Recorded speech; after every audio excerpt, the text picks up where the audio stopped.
La règne à vous, j'espère que vous allez bien. Ici Divorus.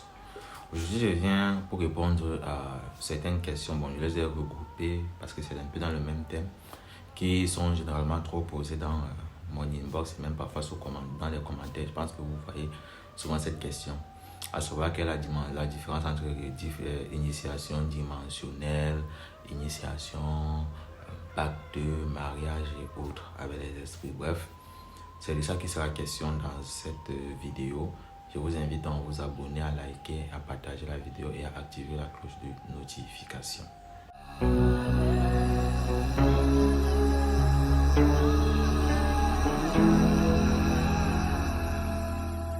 Déjà, je vais expliquer d'abord de manière très simple c'est quoi l'initiation. L'initiation est un rituel ou alors un processus, donc je parle dans le cadre spirituel. L'initiation est un rituel ou un processus spirituel au cours duquel un adepte, qu'on va appeler novice ou profane, va entamer un chemin spirituel pour pouvoir commencer à établir un lien étroit avec certains esprits, certaines divinités ou certains égrégores. Donc, en quelques mots plus faciles, l'initiation, c'est le chemin, c'est la phase c'est le rituel qui permet de passer de profane à initié. Et la différence entre le profane et l'initié, c'est que le profane peut même être spirituel, peut vouloir même la spiritualité, peut apprécier la spiritualité. Tandis que l'initié, lui, il est déjà dans la spiritualité, il pratique déjà, ou du moins, il a même déjà les connaissances spirituelles et il appartient déjà à certains égrégores ou alors à certains esprits, ça dépend des cas. Voilà déjà ce qu'il faut comprendre. Donc, l'initiation, c'est le rituel, le processus spirituel qui consiste à passer quelqu'un de profane à spirituel, à initier. Voilà. Cette phase-là, cette initiation aussi est une forme de transmutation, est une forme d'alchimie, parce que tout le travail s'opère sur vos corps subtils. Lorsque vous vous faites initier physiquement, il n'y a pas de différence entre vous et les autres personnes. Bon, peut-être d'autres personnes, vous allez vous rendre compte que les gens ont tendance à vous trouver parfois plus beau ou alors parfois plus intimidant ou plus dominant, mais le fait est que le plus grand changement visible, palpable est sur le corps, est sur l'ensemble des corps subtils. Maintenant, tout au long du processus initiatique, tout au long de votre vie d'initié, vous aurez un objectif à atteindre qui est généralement le fait de s'élever spirituellement afin de faire croître son corps christique. Bref, ça c'est encore un autre enseignement. On ne veut pas entrer dans trop de détails dans cette vidéo, il faut que ce soit simple. Maintenant, il existe selon les courants plusieurs types d'initiation. Les appellations peuvent varier selon les contrées, selon les courants spirituels, selon même les mages. Mais le fait est que tout ça, c'est ce qu'on appelle l'initiation. Maintenant, on peut donner des différents noms selon l'orientation qu'on donne à l'initié par rapport à certains égrégores ou par rapport à certains esprits. On va peut-être vous parler d'initiation gnostique, vous parler d'initiation à la gnose, aux connaissances liées à la gnose. Voilà, donc ce qui veut dire que l'initié est lié à l'égrégore de la gnose. Là, on parle aussi même parfois d'initiation à la Kabbale, pour parler des rites kabbalistiques, d'initiation au vaudou, pour parler des rites vaudou. On peut même parler dans d'autres cas, même selon le domaine de prédilection des esprits que vous servez, on peut parfois parler d'initiation au rite des eaux. C'est aussi un cas. On peut aussi même parfois parler dans d'autres cas d'initiation au satanisme, c'est par rapport à la pratique. Il y a maintenant des ordres qui, après avoir atteint un certain niveau d'élévation, peuvent attribuer une certaine caractéristique, un certain nom à leur forme d'initiation par rapport à leur ordre. On parle par exemple d'initiation maçonnique pour parler des adeptes qui se font initier dans l'ordre de la franc-maçonnerie. On peut parler d'initiation rosicrucienne pour ceux qui se font initier à la Rose-Croix. Il y a initiation des sectes, donc ça dépend aussi des ordres aussi. Voilà. Il y a aussi des initiations qui sont considérées comme initiation dimensionnelle. Quand on parle d'initiation dimensionnelle, c'est généralement des initiations dans lesquelles la plupart des rites sont effectués dans des dimensions parallèles, comme la dimension astrale.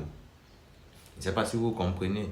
Donc là, c'est juste pour signifier que vous êtes initié. La plupart des rites sont faits dans la dimension astrale. Et aussi, vous ne serez pas officiel. Vous ne serez pas en quelque sorte automatiquement lié à un certain égrégore. Je vais prendre l'exemple. Vous voulez vous faire initier par un maître de la Rose-Croix. Et par contre, vous ne voulez pas faire partie de la Rose-Croix. Il va vous faire une initiation à travers les rituels qu'il maîtrise, à travers les esprits qu'il sert. Là, vous serez lié directement à l'entité. Vous ne serez pas lié, par exemple, à l'égrégore de la Rose-Croix, qui elle aussi est liée à cette entité. Non, vous serez lié directement à l'entité. Donc, le seul lien qu'il y a maintenant, c'est en quelque sorte le vie identique. Donc, vos corps subtils. Et vous savez que chaque corps vibre une certaine dimension. Voilà, on peut peut-être parler d'initiation dimensionnelle dans ce genre de cas.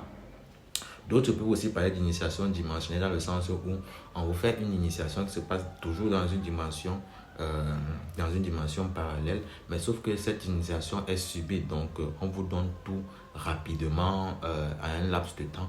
Vous avez toutes les facultés.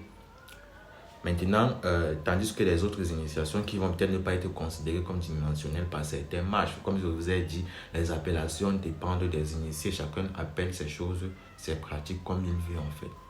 Donc, l'autre peut te dire que l'initiation dimensionnelle, c'est celle-là où tout se passe effectivement dans les dimensions subtiles, mais on vous donne des choses très rapidement. Tandis que l'initiation normale, l'initiation entre guillemets normale selon ces pratiques, c'est que on te fait des rites progressifs, on te fait évoluer progressivement. Suite à cette évolution, tu atteins un certain niveau spirituel et tu développes certaines capacités. Voilà par exemple une autre définition que certains initiés pourront vous donner de l'initiation dimensionnelle. Mais le plus important dans tout ça, dans la simplicité, ne va pas vous compliquer la vie, c'est que tout ça, ce ne sont que des initiations. Le plus important, c'est le fait que vous puissiez avoir accès à la connaissance et au monde spirituel. C'est ça le plus important, le fait de pouvoir travailler et communiquer avec les différents esprits des différents plans. C'est ça le but principal de la spiritualité. Et de pouvoir dominer sur son environnement et sur les différents mondes. Voilà le but de l'initiation. L'initiation ne se fait pas en une vie. Même si on vous fait le rituel, on vous fait tout pour développer certaines compétences. Au fur et à mesure que vous allez vieillir, vous allez développer d'autres dons, d'autres capacités. Vous allez évoluer spirituellement. Et quand vous allez mourir à votre prochaine incarnation, vous allez devoir faire encore certaines initiations. Parce que c'est un processus qui nous suit au fil du temps dans les différentes vies. Maintenant, quelle est la différence entre l'initiation impact? Bon, là, c'est plus les esprits des eaux, bien sûr, parce que cette question était spécifique. Initiation au rite des eaux, par exemple, pacte avec un esprit des eaux ou alors un mariage avec un esprit des eaux. Déjà, quand vous êtes initié au rite des eaux, vous avez la capacité de travailler avec n'importe quel esprit qui est dans le domaine des eaux. La seule entité à laquelle vous êtes soumis en quelque sorte, pour que vous puissiez comprendre, la seule entité à laquelle vous êtes soumis, avec qui vous avez un lien direct, c'est la reine des eaux, la divine mère reine des eaux, qu'on appelle dans le panthéon africain Mami Wata, qui est une divinité. Je pense que j'ai parlé de ça dans une vidéo. Les mariages et les pactes concernent généralement les esprits des eaux, comme par exemple certaines sirènes. Il y a une différence entre la sirène et Mami Wata. Comme je vous ai dit, Mami Wata, c'est la déesse des eaux. Les sirènes sont les esprits des eaux. Comme nous les hommes, nous sommes des esprits qui vivons sur la terre. Et il y a un Dieu suprême qui est le Dieu, notre Dieu en fait. Voilà, donc c'est un peu ça la différence. Maintenant, quelle est la différence entre le mariage et le pacte avec un esprit? Quand vous faites un pacte avec un esprit, c'est un accord qui peut être verbal, qui peut être un accord de sang, bref, c'est un accord signé entre un adepte, un homme, une femme, une personne physique et un esprit des eaux. On parle de pacte avec les esprits des eaux. Ça a été bien spécifié.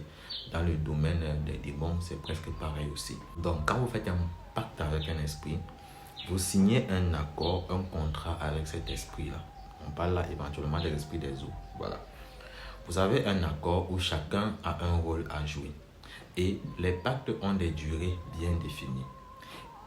Contrairement au mariage, qui c'est jusqu'à la mort, le pacte a une durée définie.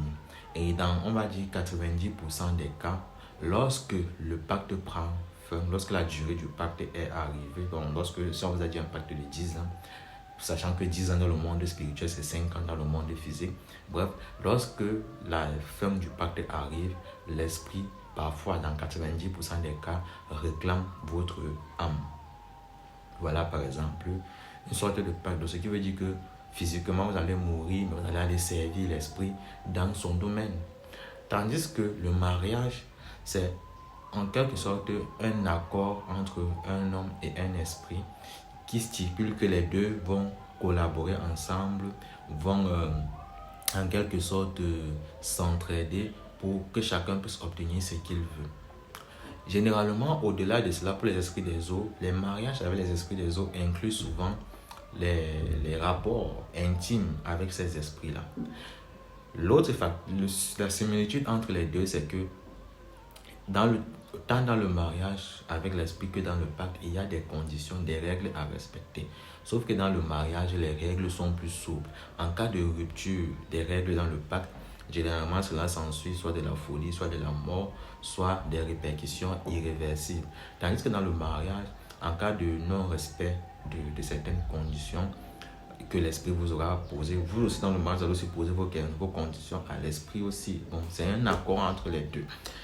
Tandis que dans le mariage, quand vous ne respectez pas l'accord, l'esprit peut bien évidemment vous punir. L'esprit peut décider même d'annuler le mariage. Ça dépend aussi de la gravité de l'acte que vous aurez posé. Quand vous faites un pacte avec un esprit, ce que vous demandez, il vous donne. Si vous voulez l'argent physiquement, il vous donne. Tandis que le mariage, l'esprit avec lequel vous avez fait le mariage vous accompagne tout au long de votre vie, dans votre évolution. C'est un mariage, c'est que vous avez fait ça pour avoir du pouvoir ou alors beaucoup d'argent. L'esprit va vous accompagner, comme l'ami de mon grand-père qui avait fait son mariage avec son esprit pour pouvoir beaucoup chasser, avoir beaucoup de proies. Donc l'esprit t'accompagne. L'esprit ne va pas aller chasser pour toi, mais il va t'accompagner. Et de temps en temps, tu vas recevoir la visite de cet esprit-là. Tandis que le pacte, ce que tu as donné, tu n'as rien à faire. Ce que tu as demandé, tu n'as rien à faire. C'est l'esprit qui te donne ce que tu as demandé. Si tu veux l'argent, si tu veux quoi, c'est lui qui va chercher, vient te donner. Tu n'as aucun effort à fournir. Maintenant, est-ce qu'on fait les pactes avec tous les esprits? Non, on ne peut pas faire les pactes avec tous les esprits. Pareil pour les mariages, on ne peut pas faire les mariages avec tous les esprits. Par exemple, même quand vous partez faire le mariage avec un esprit, vous faites votre doléance, il y a des offrandes à faire. Il y a beaucoup, c'est un grand rituel, c'est une grande cérémonie. Vous faites tout ce qu'il y a à faire. Maintenant, l'esprit pourra répondre favorablement ou défavorablement à votre doléance. Dans le pacte aussi, le plus difficile dans le pacte généralement, c'est de faire venir l'esprit. Lorsque vous parvenez à faire venir l'esprit, pour pouvoir travailler avec vous, l'esprit va vous donner certaines conditions. Ces conditions généralement qui ont pour but de souiller votre âme et de lui permettre en quelque sorte de vous faire en quelque sorte de faire en sorte de faire de vous sa propriété, vous que votre âme sera souillée. La plupart des pactes sont d'ordre de la magie noire. Maintenant, est-ce qu'on peut se défaire d'un mariage avec un esprit?